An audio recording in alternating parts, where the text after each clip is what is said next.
এই মাঠটা তো একেবারেই বদলায়নি রে। তুই বদলেছিস তিতাস, আগের মতো আর খালি গায়ে দৌড়াস না দেখি।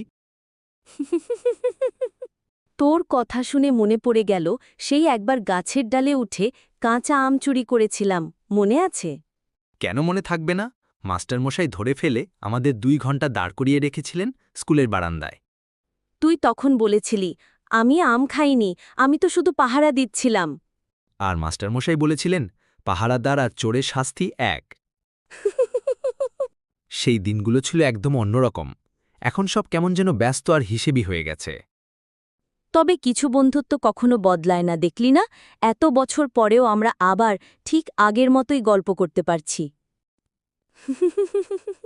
এই বিকেলটা যেন আমাদের শৈশব ফিরিয়ে দিল রে। ঠিক বলেছিস, জীবন যতই পাল্টাক, কিছু স্মৃতি চিরকাল একই রকম থেকে যায়।